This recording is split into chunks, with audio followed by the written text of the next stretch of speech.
Hello everyone. आजचा आपला पुढचा टॉपिक आहे एन्व्हायरमेंट रिलेटेड, क्लायमेट चेंज वगैरे रिलेटेड म्हटलं तरी चालेल. Blue carbon. ऑलरेडी UPSCनं 2021च्या प्रिलिम्समध्ये जशी त्याची खासियत आहे तसा क्वेश्चन विचारलाय, व्हॉट इज ब्लू कार्बन, एवढाच क्वेश्चन आहे. मग आता प्रश्न पडेल की मग परत तो टॉपिक का घेतला. याचं रिझन आहे, UPSCचे प्रिलिम्सचे क्वेश्चन जर तुम्ही बघाल ठरवले तर तुमच्या असं लक्षात येईल की क्वेश्चन्स जरी जसेच्या तसे रिपीट होत नसले तरी UPSCच्या क्वेश्चन्समध्ये 100% टॉपिक्स रिपीट होतात. एंडेंजर्ड स्पीसीज सारखे टॉपिक्स असतील, ग्लोबल क्लायमेट चेंज सारखे स्पीसीज टॉपिक्स असतील, ग्लोबल वॉर्मिंग सारखे टॉपिक्स असतील. त्याच्यानंतर तुम्ही दर 2 ते 3 वर्षाच्या गॅपनं वेटलँड्सवर क्वेश्चन्स बघालच बघा. याचा अर्थ असा झाला की जरी क्वेश्चन्स रिपीट नाही झाले तरी टॉपिक्स रिपीट होतात आणि म्हणून आपण नेहमी करतो तसंच अतिशय थरली, म्हणजे त्याच्यावर कशाही अँगलनं कुठल्याही अँगलनं क्वेश्चन आला तरी आपल्या टॉपिकमधून तो सहसा एस्केप होणार नाही, अशा पद्धतीनं त्याला डिस्कस करायचा प्रयत्न करूया. ब्लू कार्बन आजचा आपला टॉपिक. ब्लू कार्बन आहे काय, तर समुद्री परिसंस्था, मरीन इकोसिस्टीम ज्याला म्हणतो आपण, त्याच्यात परत 2 प्रकार पडतात. कोस्टल एरियामध्ये असणारे आणि ऐन समुद्रामध्ये, ज्याला हाय सीज किंवा खोल समुद्रामध्ये म्हणतो, अशा ठिकाणी असणारी.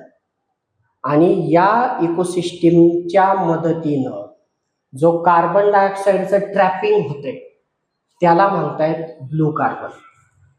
म्हणजे थोडक्यात समुद्र आणि त्याच्या परिसंस्थेनं, इकोसिस्टीमनं ॲटमॉस्फिअर मधला गोळा केलेला, ओढून घेतलेला कार्बन डायऑक्साईड आणि स्टोअर केलेला carbon dioxide, that is blue carbon. Already याच्यावर आपण एक टॉपिक बनवलेला आहे, लेक्चर बनवलेला आहे.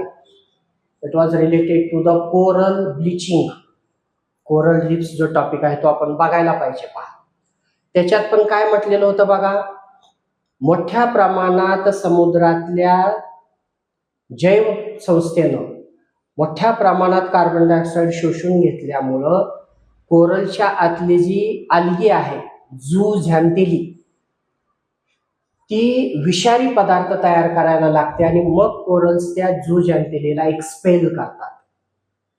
त्याच टॉपिकची ही कंटिन्युटी आहे असं म्हटलं तरी हरकत नाही. त्या झूझॅन्थिलीनं जो ऍब्झॉर्ब केलेला कार्बन डायऑक्साईड आहे तोच ब्लू कार्बन आहे, लक्षात. ओके. याच्यात परत 2 शब्द आहेत, डीप ब्लू कार्बन, नुसता ब्लू कार्बन आणि डीप ब्लू कार्बन. कोस्टल एरियातल्या इकोसिस्टीम, कोस्टल एरियामध्ये कोण कोण आहेत पहा. समुद्रात मॅनग्रुव्ज आहेत, ज्याला खारफुटीची वनं म्हणतोय आपण, कांदळवन म्हणतोय आपण. साल्ट मार्श म्हणजे खाऱ्या पाण्याची दलदल आहे, समुद्राच्या पाण्याची दलदल आहे समुद्राच्या कडेच्या भागात. आणि समुद्राच्या तळाला जास्त खोल नसलेल्या समुद्राने, कारण हे गवत आहे तर याला फोटोसिंथेसिसला सनलाईट लागणार आहे, याच्यामुळे हे जास्त डीप समुद्रात असणार नाही. तर सी ग्रास, साल्ट मार्श आणि mangroves natures hidden climate heroes येथे, कारण हे मोठ्या प्रमाणामध्ये होणाऱ्या ग्लोबल वॉर्मिंगला आळा घालतात. जरी यांची संख्या, एरिया कव्हर केलेला खूपच कमी असला तरी यांनी प्ले केलेला रोल जो आहे तो खूप इम्पॉर्टंट आहे. तर ह्या कोस्टल एरियातल्या यांनी ट्रॅप केलेला जो कार्बन आहे तो ब्लू कार्बन आहे. आणि खोल समुद्राच्या तळाशी वेगवेगळ्या सेडिमेंटच्या रूपामध्ये जमा झालेला कार्बन आहे डीप ब्लू कार्बन. कन्सेप्ट एकच आहे आणि एरिया सुद्धा एकच आहे, फक्त कोस्टल आणि हायसीज या दोघांमधला फरक लक्षात असू द्या. ठीक आहे, चला. Blue carbon. ब्लू कार्बन हा ऑर्गॅनिक कार्बन आहे, captured and stored by coastal and marine ecosystems. Keywords आहेत पाहण्याचे. कोस्टल समुद्राच्या काठावरचे, किनारी प्रदेशातल्या, आणि मरीन इकोसिस्टीम्स. किनारी प्रदेशात कोण आहे? मॅंग्रोव्ज आहेत, सॉल्ट मार्श आहेत, आणि प्रॉपर समुद्रात कोण आहे तर सी ग्रास आहे. ठीक आहे, इथे दिलेलेच आहेत ते तिघं, primarily mangrove, salt marshes and sea grass meadows. Meadow म्हणजेच कुरण ज्याला म्हणतो पहा, जसं जनावर गायरान असतं गावाकडं की खास करून बाबा अख्ख्या गावाची गुरंढोरं चरायला सोडले, तसे हे समुद्रातले प्राणी आहेत. आता समुद्रात पाण्यात मध्ये ज्याला समुद्री गाय म्हटलं जातं असा कोण प्राणी आहे पहा? डुगॉंग. डुगॉंग सुद्धा प्रिपेअर करायला पाहिजे पहा, हा पण चर्चेत आलाय. डुगॉंग ज्याला समुद्री गाय, सी काऊ असंच म्हटलं जातं. आणि असे प्राणी समुद्राच्या तळाला असणाऱ्या ह्या गवतावर चरतात आणि स्वतःचं पोट भरतात, म्हणून त्याला मिडोज, सी ग्रास मिडोज असं म्हटलं पहा. समुद्राचे तळ असे लांब लचक काही 100 किलोमीटर पर्यंत, म्हणजे जसा आपला जमिनीवर टेरिस्ट्रियल रिजन मध्ये लांबवर पसरलेल्या ग्रासलँड्स आहेत. आपण मागे एका लेक्चरमध्ये शोला ग्रासलँड म्हटलेले आहेत पहा, वेस्टर्न घाटमध्ये खास करून तमिळनाडू केरळ रिजन मध्ये सापडणारे अति उंचावरचे गवताळ प्रदेश. तसे हे सवाना वगैरे जे गवताळ प्रदेश आहेत तसे समुद्रातले गवताळ प्रदेश आहेत सीग्रास, आणि त्यांनी कॅप्चर केलेल्या कार्बनला आपण ब्लू कार्बन म्हणतो. These ecosystems sequester carbon. सिक्वेस्टरचा अर्थ असतो पकडणे आणि लपवून ठेवणे. पर्टिक्युलरली शब्द जर बघायचा झाला, सेपरेट करणे आणि लपवून ठेवणे. मग हे काय करतायत?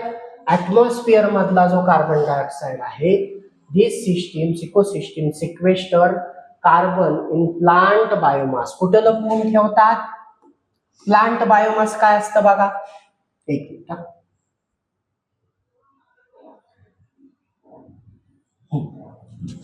प्लांट बायोमास वर, बायो शब्दांच्या अर्थाकडे लक्ष असू द्या. बायोचा अर्थ असतो लिव्हिंग आणि मास म्हणजे मटेरियल, मॅटर. मग झाडाच्या बॉडीचं मॅटर कोण आहे? लाकूड आहे, पान आहेत, मुळ आहेत. त्याच्यामध्ये हा कार्बन डायऑक्साईड स्टोअर करून ठेवला जातो इन द फॉर्म ऑफ, अर्थात कार्बन डायऑक्साईड प्लांट कशाला वापरतात? फोटोसिंथेसिस. तर फूडच्या रूपात कन्वर्ट करून साठवून ठेवतात. म्हणजेच ऍटमॉस्फिअर मधला एक्स्ट्रा झालेला कार्बन डायऑक्साईड ऍब्झॉर्ब करतात आणि त्याच्यामुळे होणारं ग्लोबल वॉर्मिंगला कंट्रोल करतात. ठीक आहे. Sequester carbon in plant biomass and waterlog soils. मातीमध्ये पण वॉटरलॉग सॉइल म्हणजे जिथं पाणी जमा होते, म्हणजेच त्याला आपण दलदल म्हटलं, पाणी साचून राहणारे जागा आणि त्याच्या खालची जमीन, पाणी साचून राहणारी जागा आणि त्याच्या खालची माती at rates significantly higher than terrestrial forest. यांचं अतिशय, ज्याला नेचरचे हिरोज म्हटलंय ते का, ते हे कारण जमिनीवरची जंगलं ज्या प्रमाणामध्ये हीच गोष्ट करू शकतात त्याच्यापेक्षा कितीतरी जास्त वेगानं आणि जास्त व्याप्तीनं तेच काम हे करू शकतात मोठ्या प्रमाणात. म्हणून हे महत्वाचे. ठीक आहे. असं का करू शकतात हे? जंगलांपेक्षा यांच्याकडे ही ॲबिलिटी का आली पुढे डिस्कस करणार आहोत. ठीक आहे. टेरेस्ट्रियल फॉरेस्ट पेक्षा अतिशय जास्त वेगानं, significantly higher, making them essential nature based solutions for mitigating climate. Mitigate म्हणजे याच्यावर काहीतरी उपाय करणे, त्याला थांबवणे, त्याला संपवणे, ही समस्या सोडवणे. क्लायमेट चेंजची समस्या सोडवण्यामध्ये हे खूप मोठे नेचर बेस्ड सोल्युशन्स आहेत, निसर्गानंच काढलेला उपाय आहे. ठीक आहे. These ecosystems are referred to as blue carbon habitats. त्यांचंच दुसरं नाव आहे ब्लू कार्बन हॅबिटॅट्स. कुठले कुठले? मॅंग्रोव्ज, सॉल्ट मार्सेस, सी ग्रासेस.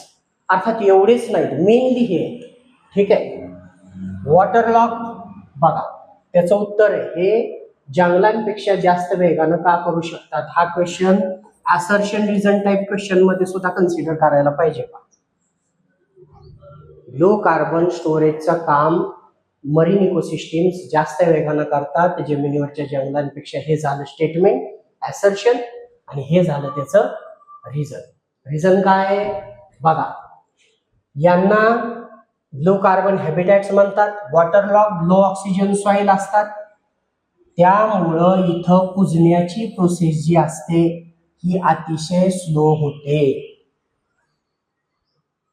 उघड्या म्हणजे जिथं जंगलामध्ये झाडाचा पाला पाचोळा पडलाय तर तो भरभर कुजतो, तर भरभर कुजला तर होतं काय, झाडाच्या पाल्यापाचोळ्यात अडकलेला कार्बन डायऑक्साईड पुन्हा ऍटमॉस्फिअर मध्ये सोडला जातो. इथं अंडर वॉटर ऑक्सिजनचं प्रमाण कमी आहे, म्हणजे परत एनसीआरटी आलं पहा. काय क्वेश्चन आहे तिथं, ॲक्वॅटिक ॲनिमल्स हे टेरेस्ट्रियल ॲनिमल्स पेक्षा भरभर श्वास घेतात. रिझन काय आहे, कारण पाण्यामध्ये ऑक्सिजनची प्रॉपर्टी काय आहे, ऑक्सिजन डिझॉल्व स्पॅरिंगली इन वॉटर, म्हणजे ऑक्सिजन पाण्यात खूपच कमी डिझॉल्व होतो आणि तेवढ्या ऑक्सिजननं श्वासाची गरज न भागल्यामुळे ते भरभर श्वास घेतात. मग पाण्यामध्ये जर ऑक्सिजनची लेवल कमी असेल तर तिथं कुजण्याची, कारण कुजायला ऑक्सिजन लागतो, कुजण्याची प्रोसेस व्हेरी स्लो होते आणि कुजण्याची प्रोसेस व्हेरी स्लो झाली तर त्या मॅटरमध्ये अडकलेला कार्बन डायऑक्साईड जमिनीवरच्या पेक्षा खूपच हळूहळू रिलीज केला जातो.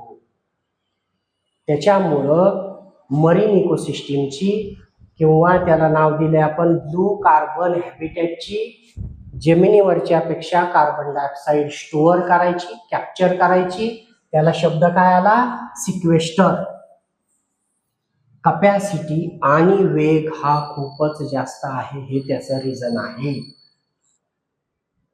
Slow down the decomposition of organic matter allowing carbon to be stored for hundreds or even thousands of years. हे साठवून ठेवतंय हजारो वर्ष, आणि हे याचं महत्व आहे आत्ताच्या क्लायमेट चेंज सारख्या समस्येचा सामना करताना. म्हणून समुद्राची हेल्थ ही खूपच, कार्बन सिंक्स काय शब्द आहे पहा, जे अशा प्रकारचं कार्बन ऍब्झॉर्ब करतात आणि स्टोअर करतात त्याला कार्बन सिंक्स म्हणतात.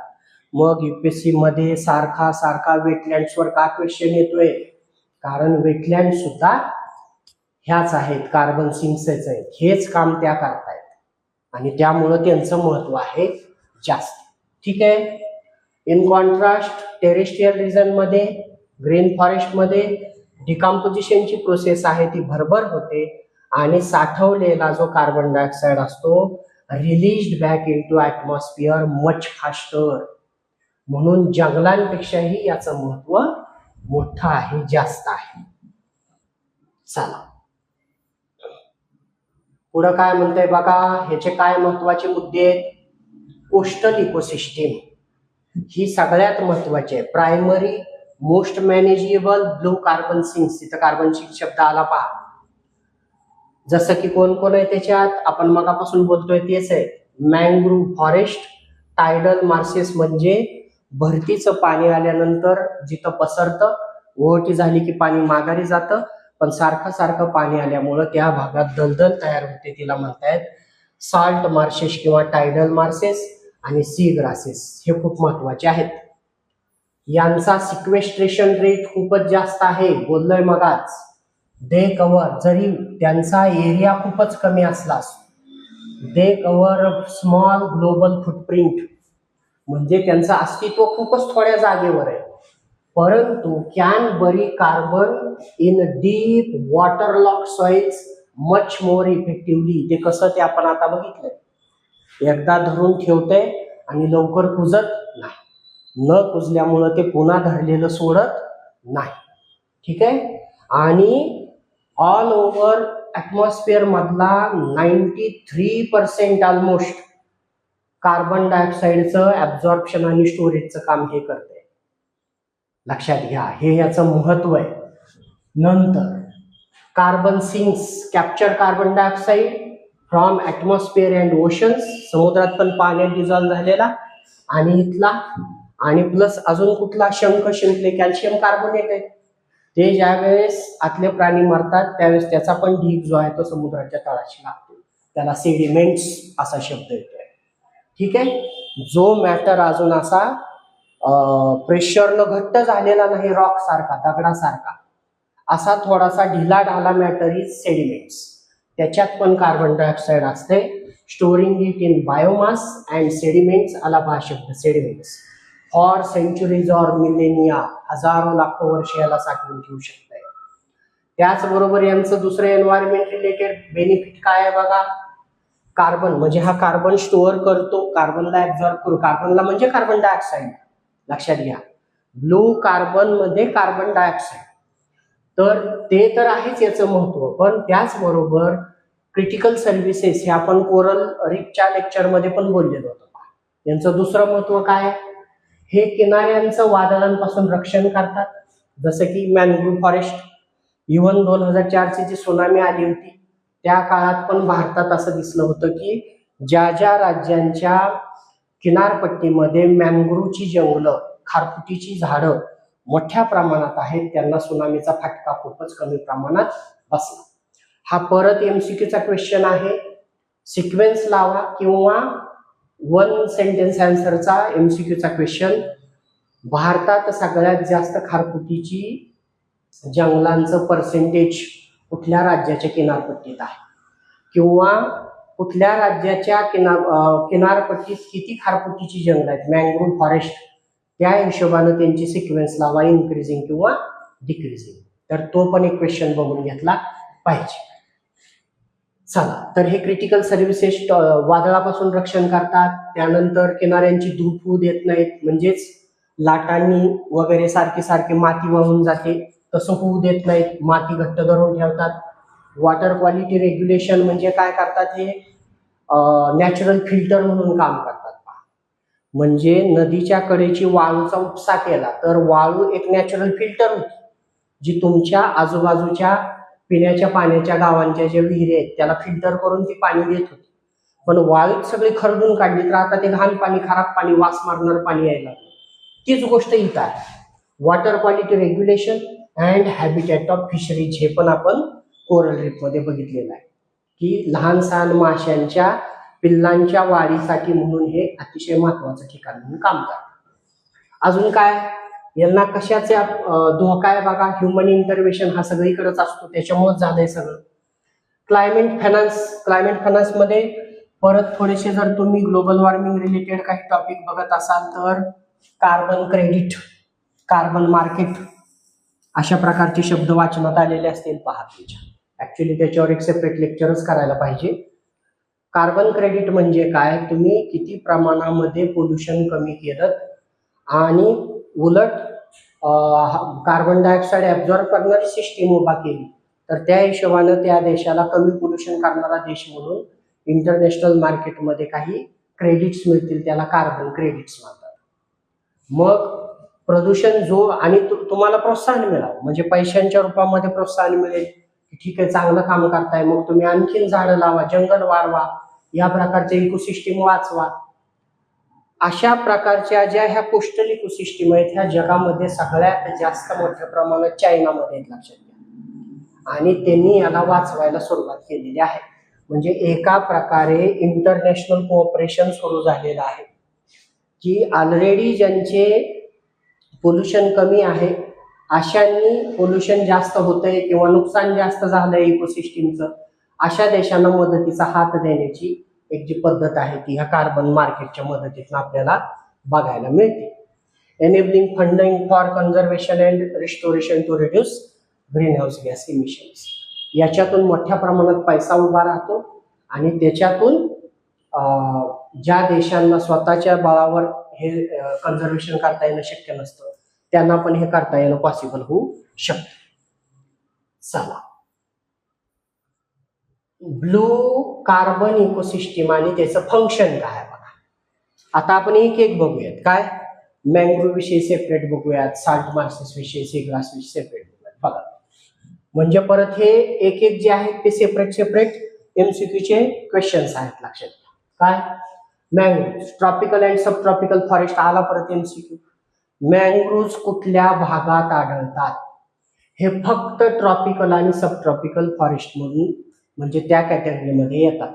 हे टेम्परेट मध्ये वगैरे येत नाही. ठीक आहे.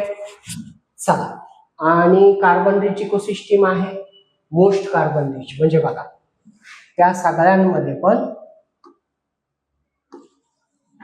Storing large amount of carbon in both, कशात बोथ, बायोमास, बायोमास म्हणजे झाडाची बॉडी असं म्हणूयात आपण, आणि त्याचे सगळे बाय प्रॉडक्ट्स वगैरे, बॉडीज, झाडाची बॉडीज, काय त्याचं लाकूड, त्याची पानं, त्याचे मुळं, त्या सगळ्यांना झाडाचा बायोमास म्हणतात. त्याची काय फुलं, काळ्या जे काय असतील ते.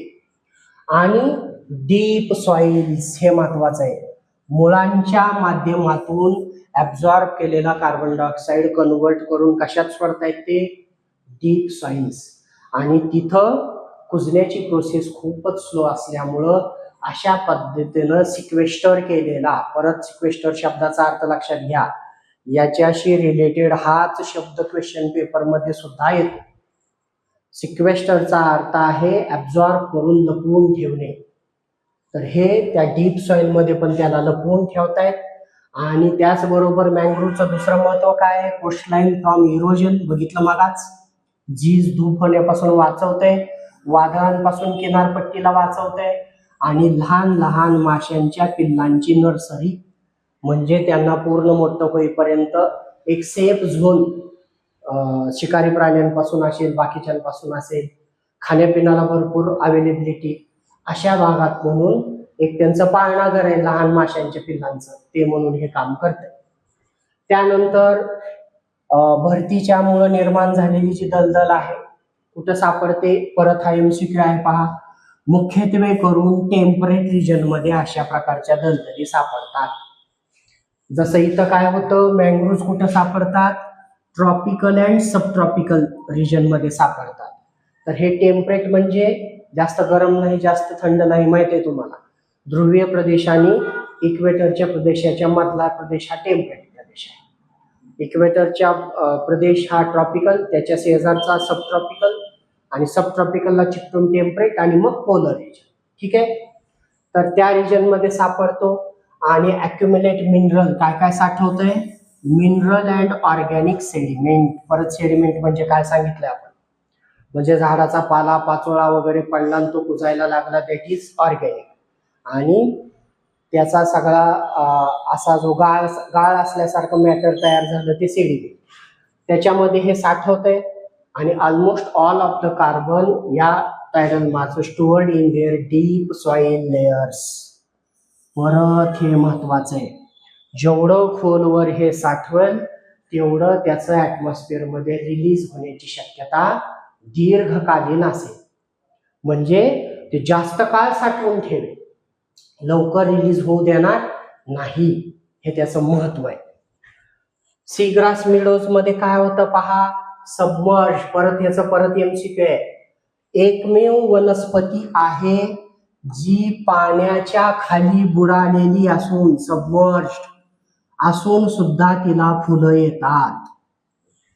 सबमर्ज फ्लॉवरिंग प्लांट, समुद्राच्या तळाला आणि तिथंच फुलं आहेत, पाण्याच्या आतच फुलं आहेत. ठीक आहे, flowering plants found shore of every continent. प्रत्येक कॉन्टिनेंटच्या किनाऱ्याच्या भागामध्ये हे सापडतात. त्याला अपवाद आहे एकच, अंटार्क्टिका खंडाच्या किनाऱ्यावर हे सीग्रासेस सापडत नाहीत. परत MCQचं स्टेटमेंट आहे. म्हणून आपण म्हणतो आपले लेक्चर्स थोडेसे मोठे होतात, परंतु त्याच्यात तुमच्या थंबनेल मध्ये दिसतोय तेवढाच टॉपिक असत नाही. आपण त्याला अशा पद्धतीनं कव्हर करतो की तुम्हाला त्याच्याकडून अजून 15-20 MCQs तयार कसे. त्याच्यामुळे लेक्चरवर टिकून राहत चला, तुमचं नुकसान होणार नाही, फायदाच होईल. ठीक आहे, चला. Antarctica sea grasses accounts for significant portion of carbon buried in ocean sediments annually despite covering very. बघा परत याचं महत्व आहे, यानं व्यापलेला एरिया जास्त मोठा नाही, मूर्ती छोटी कीर्ती लहान कार्यक्रम आहे. टोटल एरियाचं कम्पेअर करता खूपच कमी भागामध्ये सीग्रास आहे, पण तो जे काम करतोय ते मात्र महाप्रचंड महत्वाचं आहे. ठीक, चला मग आता ह्या सगळ्यांचं महत्व काय आहे आणि मिटिगेशनचा अर्थ सांगितला आपण की क्लायमेट चेंजशी लढण्यात त्यांचं काय महत्व. बघा, protection and restoration of blue carbon ecosystem महत्वाचे आहेत. जर ह्या mangrove, salt marches, C grasses एवढाच महत्वाचा रोल प्ले करत असतील तर यांना नष्ट होण्यापासून थांबवलं पाहिजे. नसेल तर आपण स्वतःच्या हाताने स्वतःचा घात करतोय असा त्याचा अर्थ होईल. म्हणजे थोडक्यात यांना कंजर्व करणं, यांना जपून ठेवणं, यांचं संवर्धन करणं आपल्याच हिताची गोष्ट आहे. आणि ग्लोबल वॉर्मिंगशी फाईट करण्यामध्ये नॅचरल सोल्युशन आहे. मगाशी शब्द गेला, नेचरनं दिलेलं वरदान आहे, तर याला नष्ट होण्यापासून वाचवणं ही आपली जबाबदारी आहे. चला, essential nature based solution for climate change आहेत हे. Okay, climate change and mitigation तोच टॉपिक आहे. Okay, by conserving these habitats countries can prevent, म्हणजे ऑल ओव्हर सगळ्या जगभराच्या देशांसाठी बोलतोय आपण.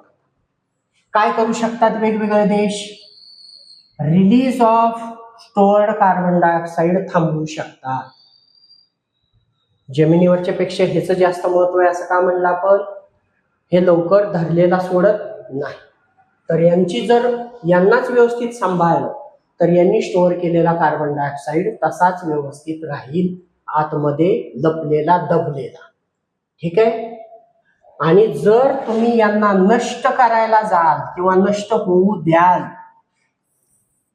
दीज इकोसिस्टीम्स आर डॅमेज्ड असं जर झालं तर हा स्टोअर केलेला कार्बन डायऑक्साईड भरभर रिलीज होईल. म्हणजेच ऍटमॉस्फिअर मधला ऍब्झॉर्ब तर होणार नाहीच, उलट यांनी ऑलरेडी साठवून ठेवलेला बाहेर पडायला सुरुवात होईल. आणि मग तुम्ही करताय ते पोल्युशनचा CO2 आणि यांनी स्टोअर केलेला सोडायला चालू केलेला CO2, अशा दुहेरी समस्येचा सामना आपल्याला करावा लागेल. म्हणून यांना जपणं, सांभाळणं, संवर्धन करणं महत्वाचं आहे. या मेन कार्बन डायऑक्साईड कॅप्चर करून ठेवतं, याच्याबरोबर यांचं या इकोसिस्टीमचं काय महत्व आहे? को बेनिफिट्स. दिस इकोसिस्टीम अदर बेनिफिट्स काय आहेत? कोस्टल प्रोटेक्शन बघून झालं, इम्प्रूव्ड वॉटर क्वालिटी हे पण बघून झालं, कसं फिल्टर करून देतात, आणि बाकीच्या हॅबिटॅटसाठी ते कसे महत्वाचे हे पण बघून घेतलं आपण. आता पॉलिसी अँड फायनान्स मध्ये काय बघताय बघा. Blue carbon concept spurred international cooperation. Spurred म्हणजे वेगवेगळ्या देशांनी एकमेकांशी कोऑपरेशन करायला सुरुवात केलेली आहे पहा. ठीक आहे. आणि एक्सप्लोरिंग कार्बन मार्केट हा मुद्दा पण मगाशीच गेला आपण. ज्या देशांना स्वतःच्या बळावर करता येणं शक्य नाही त्याच्यासाठी इंटरनॅशनल मार्केटमधून कार्बन क्रेडिट्स वगैरे क्रिएट करून मोठ्या प्रमाणात पैसा उभा करून हे कन्झर्वेशनचं काम करता येणं पॉसिबल आहे. चला, पुढचा मुद्दा काय आहे? आता ऍक्च्युली हा जो मुद्दा आहे हा मुद्दा ब्लू कार्बनशी कशाही प्रकारे संबंधित नाही, परंतु एक्झाम मध्ये जर क्वेश्चन आला तर कन्फ्युजन नको म्हणून आपण हा मुद्दा घेतला. परत सांगतो, हे जे काही टायटल आहे ब्लू कार्बन प्रॉडक्ट्स किंवा मटेरियल्स, याचा ब्लू कार्बनशी काहीही संबंध नाही. मग असं का म्हटलंय त्याला? हे जे ब्लू कार्बन आहे इन अ डिफरंट कंटेक्स्ट वापरलेली टर्म आहे. हे इंजिनियर्ड मटेरियल्स म्हणजे जसं प्लायवूड वगैरे असतं तशा प्रकारे आर्टिफिशियली बनवलेले मटेरियल्स आहेत. ओके.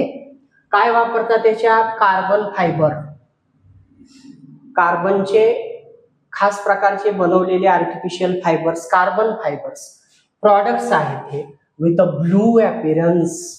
त्याला ब्लू फिनिश असतो म्हणून त्याला ब्लू कार्बन प्रॉडक्ट म्हणतात.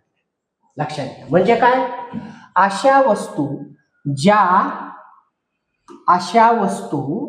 ज्या कार्बन फायबरच्या बनलेल्या आहेत आणि त्या दिसायला निळ्या किंवा निळसर आहेत म्हणून त्याला ब्लू कार्बन प्रॉडक्ट्स म्हटले. याचा आपल्या वरच्या एन्व्हायरमेंट मधल्या बघितलेल्या ब्लू कार्बनशी काही संबंध नाही. चला, काय काय अशा वस्तू आहेत मार्केटमध्ये बघा बरं. कार्बन फायबर शीट्स किंवा प्लेट्स. कार्बन फायबरच्या बनलेल्या शीट म्हणजे जसे आपण पत्रे म्हणतो किंवा प्लेट्स. युज्ड इन कुठं वापरतात? मॅन्युफॅक्चरिंग हॉबिस्ट ऍप्लिकेशन्स, म्हणजे जसे वेगवेगळ्या सेक्टर मधले, समजा किचन मध्ये काय आहे तुमच्या नाईफ हँडल्स, प्लास्टिकच्या चाकूचे हँडल बघता तुम्ही, अशा प्रकारचे टिकाऊ हँडल्स बनवण्यासाठी म्हणून अशा प्रकारच्या मटेरियलचा उपयोग करतात. त्याला आपण कार्बन फायबर शीट किंवा प्लेट्स म्हणतो. विनाईल रॅप्स, रॅप म्हणजे कोटिंग, फिल्म्स म्हटलंय पहा, एकदम पातळ थर दिला की त्याला फिल्म्स म्हणतो. जसं आपण काय करतो, नवीन नवीन गाडी घेतली, 2 व्हीलर 4 व्हीलर, तर ते विचारते की ह्याला कोटिंग करून द्यायचंय का, त्या कोटिंग विषयी बोलतोय. ठीक आहे, त्याच प्रकारचे कोटिंग. त्याच्यामध्ये ऍक्च्युली कुठलं कोटिंग असतंय, Teflon coating. Teflon coating kitchen मधल्या वस्तूंना जास्त करून वापरतात, परंतु टेफ्लॉन कोटिंग वर पण अलीकडे एक डिस्कशन मधली गोष्ट आहे ती तयार करायला पाहिजे पहा. Teflon flu. टेफ्लॉन फ्लू काय आहे, टेफ्लॉनचं कोटिंग असलेल्या किचन मधल्या वस्तूंमध्ये अन्नपदार्थ शिजवल्यामुळं एक विशिष्ट प्रकारचा ताप लोकांमध्ये यायला लागलेला आहे, त्याला टेफ्लॉन फ्लू म्हटलेला आहे. हा सेपरेटली बघून घ्या. ठीक, त्या प्रकारचंच कोटिंग विनाईल. ऍक्च्युली विनाईल काय, पीव्हीसी पाईप असतो आपला नळाचा, ठीक आहे, पॉलीविनाईल क्लोराईड, त्याच्यातलाच कॉम्पोनंट आहे विनाईल. ठीक, परत इथं कोण दिलंय पहा, self adhesive carbon fibre textured. Carbon फायबरचं टेक्स्चर दिलेलं. सेल्फ ऍडिजिव्ह म्हणजे चिकटपट्टी कशी असते, तिची ती चिकटते, लावलं की काढलं की चिकट, तशा प्रकारचं मटेरियल आहे हे. आणि अस्थेटिक म्हणजे सुंदर दिसण्यासाठी म्हणून याचा यूज केला जातो. लाईक कार रॅपिंग बोललोच आपण, कारवर कोटिंग दिलं पहा, आणि त्याच्यामुळे ते दिसायला एकदम फिनिश वगैरे चांगलं दिसायला लागलं. त्यानंतर 3D प्रिंटिंगची फिलामेंट्स. 3D प्रिंटिंग परत हा एक सेपरेट टॉपिक आहे पहा. म्हणजे आपण जसं कम्प्युटरवर एखादी इमेज आहे आणि बटन दाबलं प्रिंट की लगेचच त्याची फोटोची कॉपी निघाली, तशा 3D वस्तूच प्रिंट केलं. मला काय झालं, समजा मला असं वाटलं की असाच अजून एक मार्कर किंवा पेन जो आहे तो बनवा, आणि मी ह्याचे सगळे डायमेन्शन्स हे ते सगळे कम्प्युटरला फीड केले आणि प्रिंट म्हटलं, तर मला 3 डायमेन्शनल लिटरली अशीच्या अशी वस्तूच प्रिंट करून मिळाली. भारतामध्ये परत ती न्यूज होती पहा, 3D प्रिंटेड हाऊसेस, आता जस्ट मागच्या 5-6 महिन्याखाली डिस्कशन मध्ये होती. म्हणजे घर बांधायचंय का, मग त्याचं सगळं हे काढा, डिझाईन काढा, त्याचे पिलर कसे पाहिजेत, त्याच्या विटा कशा पाहिजेत, त्याच्या भिंती कशा पाहिजेत, खिडक्या कशा पाहिजेत, आणि घर छापलं. थोडक्यात 3D प्रिंटिंगनं घर छापलं आणि त्याचे सगळे पार्ट आले आणि मोठीच्या मोठी बिल्डिंग लिटरली काही तासामध्ये उभा झाली. जसं आपण बिल्डिंग ब्लॉक्स बांधून लहान मुलांची खेळण्यातली कशी घरं तयार करतो, तशा प्रकारचे ब्लॉक्स प्रिंट करून त्याला एकत्र जोडून 3D प्रिंटेड स्ट्रक्चर उभा करता येऊ शकतात.